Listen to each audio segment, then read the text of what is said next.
attack Athens' neighbors. They weren't so well defended, so attacking food supplies, attacking Athens' neighbors. Athens suffers greatly here. The long walls defended Athens, but a plague broke out during the siege of Athens. When everyone's trapped in the city, disease breaks out because of hygiene. And in 429, a great plague broke out, and actually Pericles and his entire family was wiped out during this plague. So it seemed like divine retribution there for Pericles getting this war rolling. So here's your map. The Athenian navy will surround the Peloponnesus and cut off any trade, try to make the Spartans' neighbors wither. And then the elephant will march up to Athens and just stomp all around the Attica Peninsula, stomping around Athens and stomping Athens' neighbors as much as they can.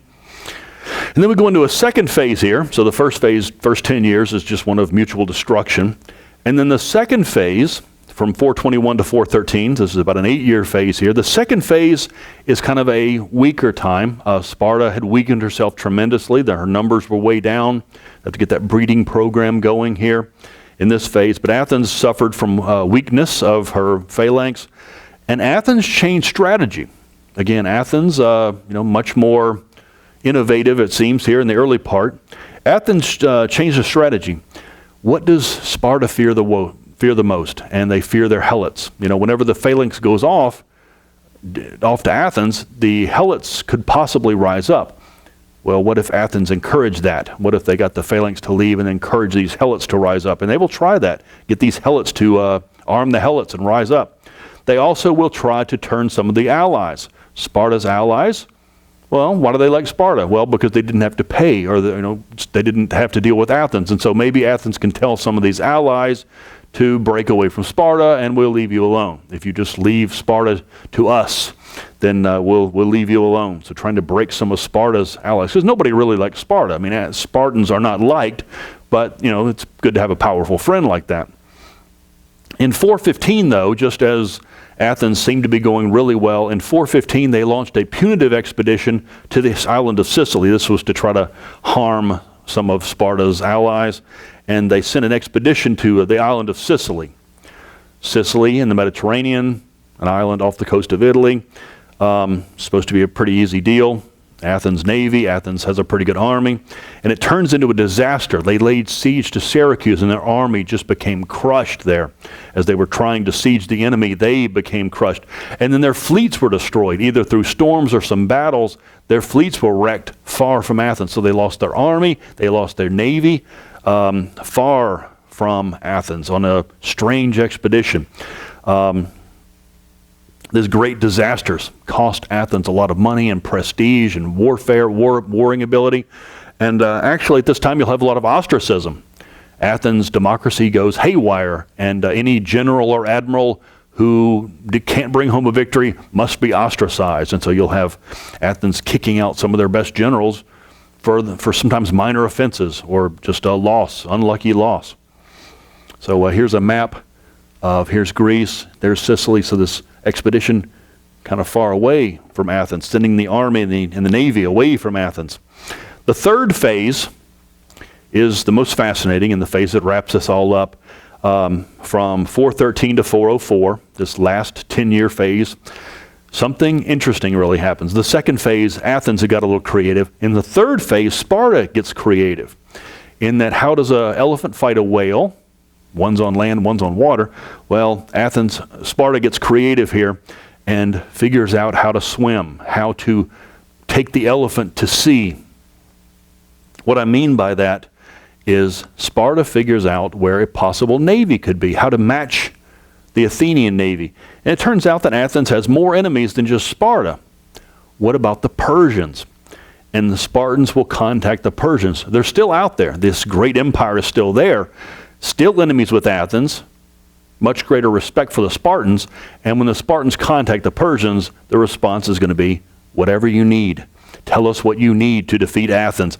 And the Persians will supply the Spartans with whatever financing they need to build warships, to hire sea captains, to hire whomever they need to fight Athens and defeat Athens. Persia getting quite a kick out of this, watching these Greeks destroy each other. So the new strategy for Sparta is to build a navy, to fight the Athenians at sea. But this is going to take time. I mean, the Athenians are really good at sea power, and so maybe one lucky victory. How can you stop this whale, maybe just with one lucky victory? And the answer is food. The Spartans figure out that while they've been stomping around Athens, Athens has been being supplied by food. But if you could cut that food supply just for a week, maybe 2 weeks, you could bring Athens to her knees. And so the strategy becomes to block the food supply to Athens. And the food supply to Athens comes from mostly the Black Sea, some from the North Africa, but mostly from the Black Sea. And in order to get from the Black Sea to the Aegean Sea, you have to pass through these little tiny straits, the straits of the Bosporus and the straits at the Dardanelles. And if you could just choke that for just a week or two, just to get a lucky victory, stop some food supplies, it would really hurt Athens. And so at the Strait of the Dardanelles, they will send their navy, and the Athenians will fight like crazy to keep that food supply open, and the Spartans are going to manage a lucky victory, just get a couple of victories there and manage to block that food supply coming from the Black Sea, and that's all it takes. Just a week or two of stopping food to Athens, and Athens screams for surrender. It's a democracy, and the people have spoken. They want their food. They're tired of this war that's raged on for 30 years. And this one Spartan naval victory breaks Athens. In 404, Athens, running out of food, sues for peace, and the Spartans will give it to them. They will give the Athenians peace. Here's what I'm referring to. The Black Sea is up here, and the food has to come through the Dardanelles Strait right here. So all you need to do is block it right there. Just one little blocking right there at the Dardanelles near Troy. So we've come all the way back to Troy. Troy is somewhere in this area here. So just blocking the Dardanelles Strait just for a short time to stop that food. And Athens surrenders. The answer to this war is the surrender of Athens, 404 BC. This war is over. Athens has gone from hubris with Pericles pushing for war to abject humiliation. They have been defeated by Sparta, and the city is wrecked and demoralized and bankrupt. Here's what the Spartans do to them. The Spartans put a peace treaty on them. No more league.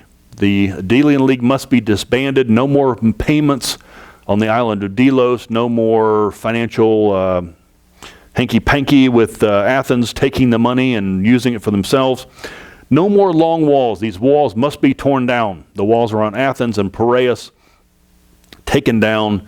If I see you putting 2 bricks together, that'll be an act of war. Athens will lie undefended. No walls around Athens. No more empire. No more control of areas around Athens. No more great navy to dominate other cities. Athens will become a undefended city, just like they've always used to be. And Sparta basically is now the policeman of Greece. What you have now is about 60 years after the Peloponnesian War, as we go into the 300s BC, about 60 years of relative peace. The Greek cities, Persia's not coming back, and the Greek cities occasionally wage war with each other, nothing really too serious, just kind of what life used to be before the Persians showed up, just kind of Greeks doing their own thing. I do want to mention one city. The city of Thebes actually rose up during this time, tried to assert itself, and actually at one point waged war with Sparta. Sparta, the policeman of Greece, tried to restrain Thebes, and it ended with a war. And during this war, it's quite fascinating. The Thebans actually won a couple of battles, actually were able to defeat the Spartans on occasion, not all the time, but actually able to match them. And one of the things that they did, which is quite fascinating, is if you're going to fight the Spartans, you know, what makes the Spartans great? And they tried to copy them, their training technique. You know, watching Sparta, how they raised young men, how their phalanx worked, and copying them. In fact, the Thebans will have a elite fighting force called the Theban Band, training exactly like the Spartans, including the homosexuality. So the Spartan homosexuality, part of their training ritual, is copied by the Thebans. And it actually worked for a little while. The Thebans actually were able to match the Spartans for a while. What you end up with, though, is basically just a push, Thebes and Sparta, Greece in a time of, we'd use the word a power vacuum here. There's no great power in Greece, just cities waging small wars. And what I'm hinting at here is that eventually, in a power vacuum, somebody's going to step up, and this somebody that's going to step up is going to come from the north. Someone we've mentioned in class, but haven't really talked too much about them. These Macedonians to the north. Into the power vacuum of southern Greece is going to take a northern power. There's a couple of great individuals, Alexander and his father, to assert power over Greece. So that's where we're headed.